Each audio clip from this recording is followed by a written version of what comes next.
Bonsoir à vous, chers compatriotes, vous qui êtes à Libreville, au Gabon, vous qui êtes en France. Je me permets de prendre la parole cet après-midi pour faire un constat. En effet, depuis l'avènement de la démocratie dans les années 1990, il a été constaté que les Gabonaises et les Gabonaises et les Gabonais parlent beaucoup. Ce n'est pas parce qu'ils parlent beaucoup que cela pose un problème. Mais il y a beaucoup qui parlent des affaires dont ils n'ont pas connaissance. Et c'est vraiment dommage.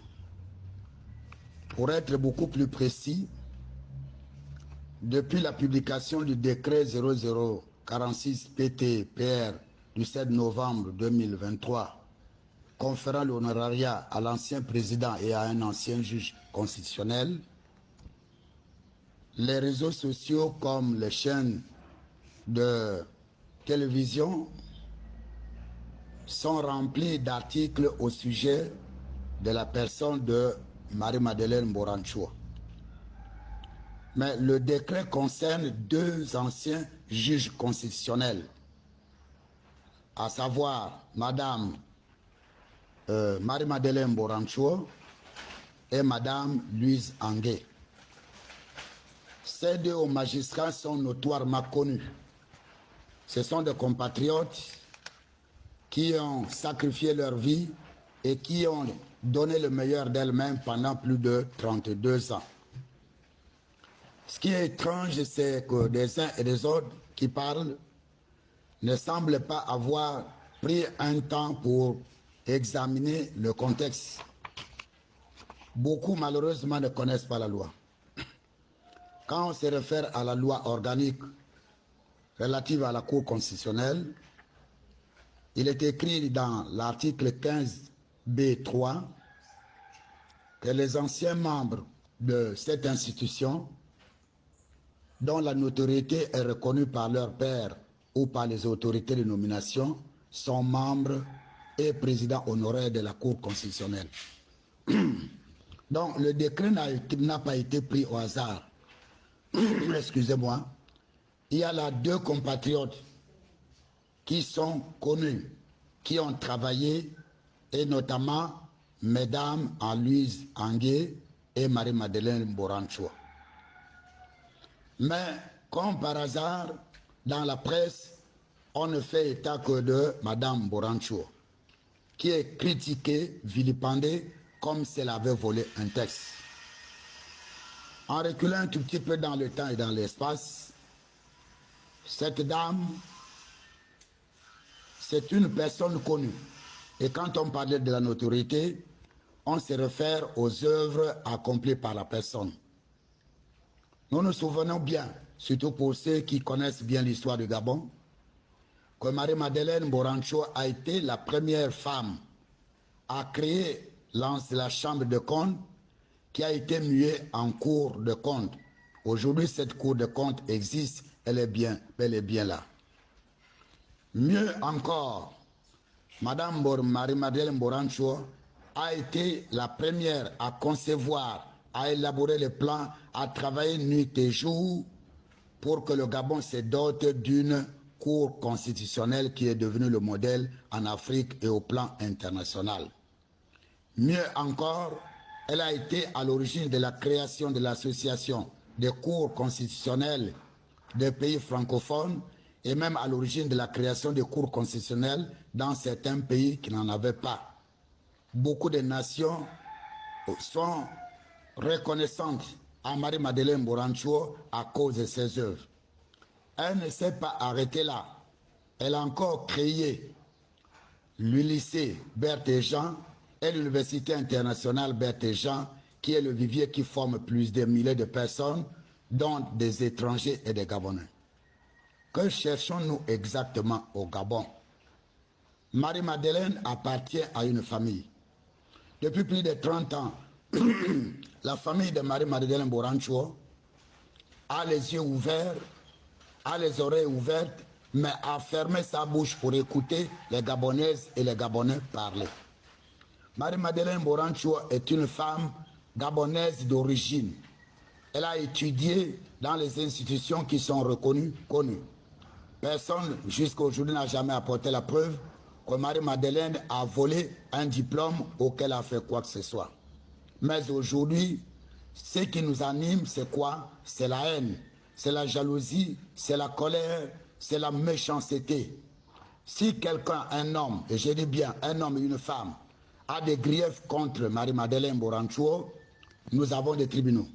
Je rappelle aux uns aux autres que Marie-Madeleine n'a jamais été membre du gouvernement. Au Gabon, depuis les années 1997, il y a eu beaucoup de choses qui se sont passées. Lorsqu'en 1997, le ministre Jean-Pierre Lumumba avait attiré l'attention des uns et des autres pour dire qu'il ne faut pas en faire des engagements en dehors des normes budgétaires, il n'a pas été suivi et le Gabon traîne aujourd'hui un endettement colossal dû aux événements parce qu'on a organisé l'OUA en 1997. Jean-Pierre Lumumba a écrit à réformer les finances, à gérer la dette.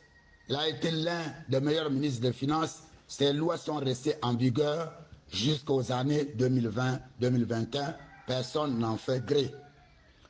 Charles Nchiba, pour ne citer que celui-là, a été le Gabonais qui a conduit le colossal chantier de chemin de fer Loctra. Et vous allez observer que de Libreville jusqu'à Franceville, aucune gare ne porte son nom. Nous voyons l'ancien président Boukoubi, qui n'était pas médecin, qui a été l'un des Gabonais qui était le premier à réformer les hôpitaux. On n'en parle pas. Nous connaissons l'actuelle présidente, Mme Paulette Missambo, qui a été l'une des rares membres du gouvernement à construire des écoles. Où sont vos œuvres, vous qui parlez beaucoup? Vous qui vous cachez ici, nos enfants qui sont en France, qui se permettent d'insulter Marie-Madeleine Moranchua, qui a ses enfants qui sont en France. Elle a ses parents, elle a sa famille. Jusqu'où nous allons aller dans le désordre? Jusqu'où nous allons aller dans la délation? Si jusque-là, mes frères et sœurs, Marie-Madeleine Moranchua ne parle pas, ce n'est pas parce qu'elle n'a pas de bouche. Moi-même qui parle, en tant que son frère, je connais le nombre de Gabonaises et de Gabonais qui ont défilé dans sa maison, qui pour demander des nominations, qui pour demander des promotions. Et les magistrats qui m'écoutent ne sont pas exempts. Vous êtes les premiers à aller la consulter quand il y a des problèmes. Mais lorsque vous avez obtenu gain de cause, Marie-Madeleine devient votre chiffon, vous trouvez les voies et moyens pour la salir, pour la vilipender. Il est temps que l'on arrête ce désordre. Frères et sœurs, le Gabon a connu un tournant le 30 août 2023. Le CTRI est venu pour que le Gabon soit mieux géré. Malheureusement, on constate que la délation continue. Combien y a-t-il de voleurs? Combien y a-t-il de voleurs dans toutes les provinces? Il y a des menteurs, il y a des voleurs, il y a des assassins. Faites le tour du Gabon pour ceux qui voyagent. Dans quelle province il y a des villas dans les villages? Allez dans le Haut-Ogoué, vous allez compter combien de villas dans les villages. Allez plutôt au nord du Gabon, vous en savez quelque chose. Mes frères et sœurs, que cherchons-nous au Gabon? Au lieu de chercher à bâtir le Gabon, au lieu de chercher à bénir Dieu pour dire là où les autres pays nous envient, parce que de toutes les tempêtes qu'il y a eu, Marie-Madeleine Moranchua était là. Pour ceux qui ont la mémoire courte, je rappelle à votre mémoire que la Constitution de 1991 et les modifications ne prévoyaient rien en termes de vacances de pouvoir. Lorsque Omar Bongo Ondimba meurt dans l'exercice de ses fonctions, il y a un problème d'ordre juridique, le pays courait le risque de tomber dans le chaos. Qui a été la personne qui a volé au secours? La pauvre Marie-Madeleine Moranchua a été au four au moulin et beaucoup se sont frottés les mains. Même les nations étrangères, que ce soit les États-Unis, que ce soit la France, ont félicité le Gabon d'avoir des institutions solides. Que cherchons-nous dans ce pays, chers compatriotes? Alors que les autres pays nous envient,